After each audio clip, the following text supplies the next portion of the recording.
Welcome back. Politics by Faith, the fall of New York City.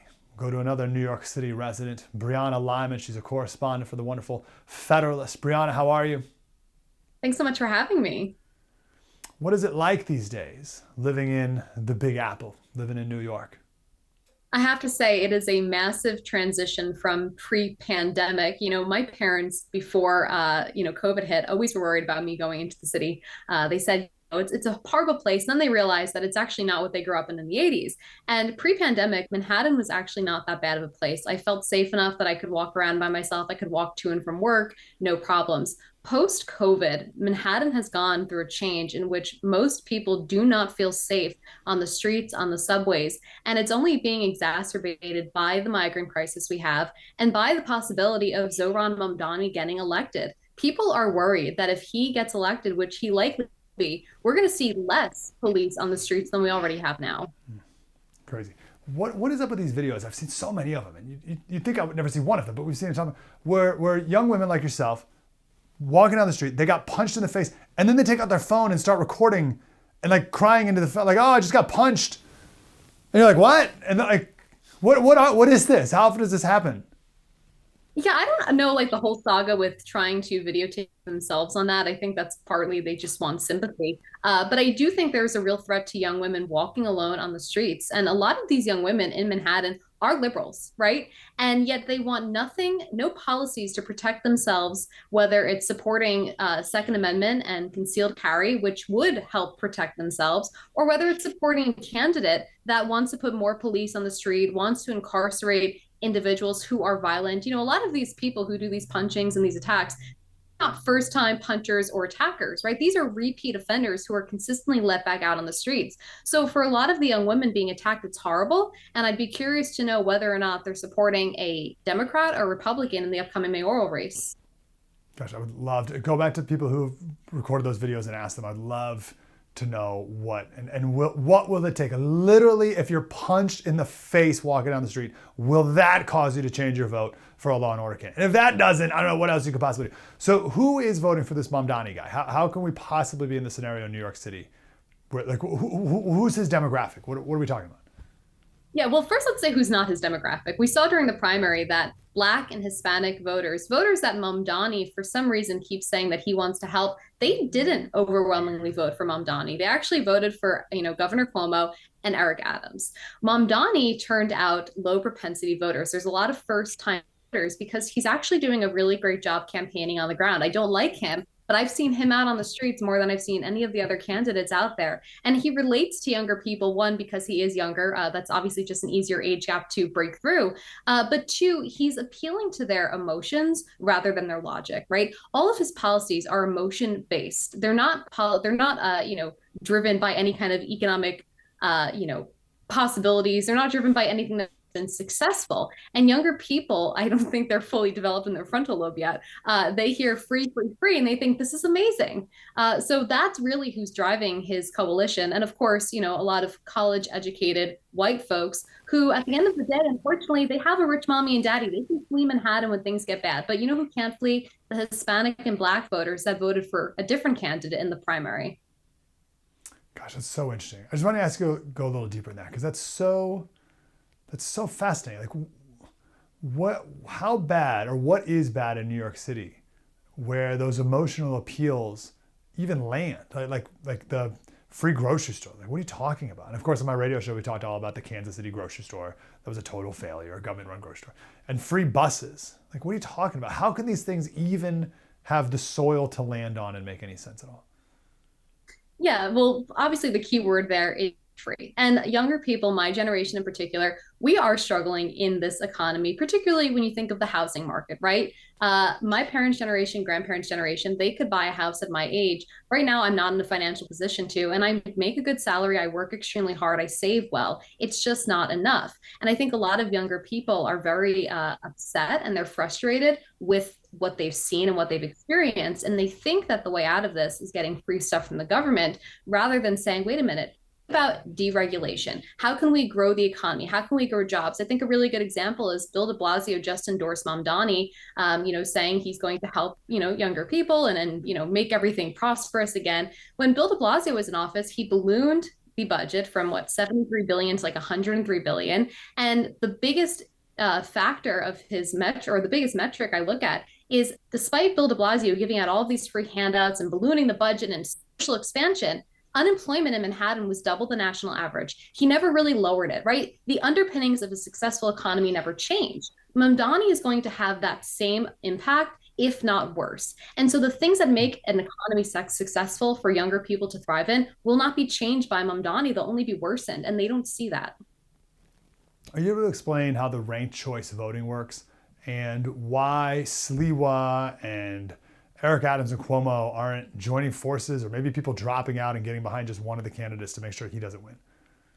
Yeah, ranked choice voting, people like quite literally rank their choices in order, and it like the voting process continues until you're left with one candidate. That's a horrible system. We've seen other states reject it. As for the other candidates, look, Sliwa, he needs to drop out. I respect his ambition, but he has no political instinct to realize he will never win that race. And it's not because he's not a good candidate. I think he has great policies. I agree with him. He does not have the voter base in Manhattan. It is literally an impossible race for him to win. Eric Adams, I prefer over Cuomo, but Eric Adams trails behind Cuomo. And I think at the end of the day, if these men want to differentiate themselves between a politician and a possible statesman, they would drop out of the race and coalesce around Cuomo because he is the best fighting chance that Democrats have. And I think Eric Adams would do himself good. Look, regardless, Eric Adams is not going to be in office. He's not going to win the race. You might as well coalesce around Cuomo, say you're saving the city rather than saving your political career. And that's going to put him much further in history's view of what happened in New York City than staying in the race will. Yeah, that's so wild. That's a Cuomo. I can't believe we were talking about Cuomo stuff. But if it's ranked choice, why does it matter if someone drops out now or not? Because wouldn't they just be kicked out after the first round of voting? How does it split the vote if they're kicked out after one of the rounds of voting? Does my ignorance make sense? My question? No, I think I understand what you're saying. I guess, well, like Sliwa, for example, because he's a Republican, I don't think that necessarily factors into the Democrats, but you would have more people willing to rank Cuomo and Adams. Like, it's all about ranking. Some people may put Adams above Cuomo instead of Cuomo above Adams. Like, that's how it's kind of working. So if you have all the candidates drop out, they're not choosing between Adams and Cuomo, and that'll actually help Cuomo if he remains the sole candidate. Yes. Yeah, what a shame. I wish we had some real like anything that made sense. Even with Cuomo, at the end of the day, we're like, what are we talking about? My last question for you, Brianna. Why does New York matter? I had the same question I asked Sid. On my national show, we get people from all over the country. Like, why? Who cares? Like, let New York City have what they voted for, good and hard. They want this. They want the Muslim from Uganda. Like, let them have it. Let the whole thing fail. Let them have grocery stores and everyone starve. And who cares? It doesn't affect me in Nebraska. Why does New York City matter to you? Yeah, well, personally, obviously, it's because I live here. But I think there's a few reasons. One, we are the financial capital of the world. And if big corporations and billionaires feel like they do not have a place in New York City because they're being overly taxed or they're being ridiculed, money is movable. They're going to move it maybe they'll move it to a different state. That'd be great. But maybe they move it to London. Maybe they move it to another country, right? And we lose. So economically speaking, that is a horrible reality that we could face. Two, small businesses. Small businesses cannot thrive with heavy-handed government regulations. Mamdani would usher that in. And lastly, I would just say, look, New York was instrumental in the Revolutionary War. And it pains me to think that George Washington, Alexander Hamilton, 250 years after they did what they did, would see their city, honestly, just completely crumble and be run by someone who is the antithesis of a Republican, small r Republican leader for the wonderful republic they founded. Yeah, tell George Washington that in what used to be the nation's capital, one day is going to be run by a Ugandan communist Muslim. Like, what are you talking about? Brianna Lyman, correspondent for the wonderful Federalist. Brianna, thank you so much. Welcome to our special, The Fall of New York City. I agree with Brianna, our last guest, and Abraham Lincoln, that the only way that America will fall is if we fall from within. Imagine telling George Washington that we were going to elect a Ugandan communist Muslim as mayor. What in the world? But we elect him. Americans may elect that guy to be our mayor. Famous Abraham Lincoln quote, where shall we elect, or where should we expect the approach of danger? Is some transatlantic military giant going to step the earth and crush us at a blow? Never. All the armies of Europe and Asia cannot by force take a drink from the Ohio River or make a track on the Blue Ridge in the trail of 1,000 years. No. If destruction be our lot, we must ourselves be its author and finisher. As a nation of free men, we will live forever or die by suicide. And this may be just suicide. Now, I'm going to take it a step further. The real reason why we would fall from within is because we would stop following God. We would stop worshiping God. Allah and God are different, by the way. They're not the same. The reason why we are the greatest nation in the world is because of God's blessing on us. That's it. Our founding fathers knew this. Our founding grandfathers knew this. From the day the very first pilgrims set their very first foot in this land, they knew that we would only be an amazing country if we had God's blessing, which means we had to worship him. John Winthrop, who was the governor of the Massachusetts Bay Colony, 1630, he said, "The Lord will be our God and delight in all our ways, so that we shall see much more of his wisdom, power, goodness, and truth than formerly we've been acquainted with. But if our hearts shall turn away, so that we will not obey, but shall be seduced and worship other gods, our pleasures, our profits, and serve them, it is propounded unto us this day we shall surely perish out of the good land, whither we pass over this vast sea to possess it. Therefore let us choose life, that we and our seed may live, and by obeying his voice and cleaving to him, for he is our life and our prosperity." You cannot deny, it is impossible to deny, that is what our pilgrims believed America was. I just read it from their leader. Now you could say this isn't true anymore, or you don't want it to be true anymore. That's fine, you can say that. But that's also what the Israelites said thousands of years ago too, right? Every time they did what was right in the sight of the Lord, God blessed them. And they'd be like, well, no, we don't need to anymore. And then they would turn away and God would crush them. You got to read through 1st and 2nd Kings. It's crazy. I'm just going to pick one guy, Jehoshaphat, because he has a name that's funny. Jehoshaphat. We'll go to 2 Chronicles 17:3. They also speak of Jehoshaphat. The Lord was with Jehoshaphat because he followed the ways of his father David before him. Okay? Follows God, good things happen. So I tell my kids all the time. It's very simple. Obey God, good things happen. Don't obey God, bad things happen. That's the story of the Old Testament. Jehoshaphat did not consult the Baals, Satan, but sought the God of his father and followed his commands rather than the practices of Israel. Israel at the time was run by Ahab. Jehoshaphat was the king of Judah at the time, split kingdoms. There was such prosperity in Judah, where Jehoshaphat was the king, that nations would bring tributes to him. They feared him so much, they respected him so much. God brought great prosperity to Jehoshaphat and his people. But the wicked king Ahab in Israel, at the very short of the story, Ahab says, hey, Jehoshaphat, you and me should attack Syria. And Jehoshaphat said, all right, well, let's get the prophets together and see what they think. So 400 false prophets got together. And they said, go ahead and attack. You'll win. It'll be great. And Jehoshaphat said, I don't trust these prophets. Do you have is there a single guy who's a prophet of the Lord? And Ahab said, yeah, there's one, but he always says things I don't like. Micaiah was his name. So Micaiah comes and says, don't do it. Don't attack.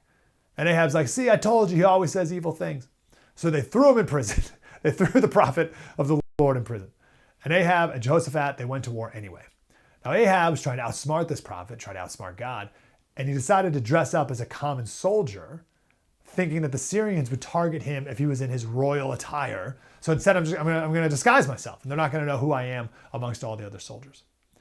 And before the battle started, one Syrian, one of the enemy, one soldier, shot a single arrow straight up in the air. And that one arrow went up in the sky and landed right in the single opening of Ahab's armor. Right here. And killed him. The one little chink in the armor, boom, got it. Right? One arrow. Listen to God. Obey God. Worship God. And they'll be like, oh, Slater, that was Israel and Judah. Nations rise and fall. God is in control of everything. End of story. I'll end with this prayer from Jehoshaphat. This is in 2 Chronicles 20, starting at verse 5. This is how we should be behaving in our country. And by the way, this is how we always did in our country. Going back to John Winthrop, all the way to the Great Awakening in the early 1700s, 1730, led by Jonathan Edwards, which laid the groundwork for our founding fathers, all the way through the 1800s, and really until about 50 years ago. This is how we did it in America. This was the model. This prayer from Jehoshaphat. So here's how it goes, 2 Chronicles 20. I know it's long, but let's do it. Then Jehoshaphat stood in the assembly of Judah and Jerusalem in the house of the Lord before the new court, and he said, O Lord God of our fathers, are you not in heaven? And do you not rule over the kingdoms of the nations? And in your hand is there not power and might, so that no one is able to withstand you? The answer is yes, like all those things are true. Are you not our God, who drove out the inhabitants of this land before your people Israel, and gave it to the descendants of Abraham, your friend forever? And they dwell in it, and have built you a sanctuary in it for your name, saying, if disaster comes upon us, sword, judgment, pestilence, or famine, we will stand before this temple and in your presence, for your name is in this temple, and cry out to you in our affliction, and you will hear and save. And now here are the people of Ammon, Moab, Mount Seir, whom you would not let Israel invade when they came out of the land of Egypt. God told them not to kill these people. And they turned from them and did not destroy them. So we obeyed you, God. Here they are, rewarding us by coming to throw us out of your possession, which you've given to us to inherit. O our God, you will not judge them. Will you not judge them? For we have no power against it. Here it is. For we have no power against this great multitude that is coming against us, nor do we know what to do. But our eyes are upon you. We trust in you, God. We can't do this on our own. Our founding fathers knew that we can't do anything on our own. We trust upon you. John Trapp, he wrote Bible commentaries in the mid-1600s. He had a great line about this. He said, the late renowned Gustavus, king of Sweden, would pray a shipboard ashore in the field. He would pray a shipboard, so on the ship, he would pray ashore, he'd pray in the field, in the midst of the battle, as if prayer alone were the surest piece of his whole armor. Prayer alone is. Ahab went into battle with the Syrians with armor. He had the whole armor except for this one little part right here, and that's where the arrow went. Because all that matters is prayer. Prayer alone is the surest piece of our armor. If only we still believe that to be true for America today. We still can. I have a podcast called Politics by Faith. We take the news of the day, like electing Zohran Mamdani to be mayor of New York City, and we tie it into the Bible. Just saw a good example of that right there. That's what we do. Join my podcast. We do it pretty much every day. Politics by Faith, wherever you listen to podcasts. Mike Slater, The First TV. Spread the word.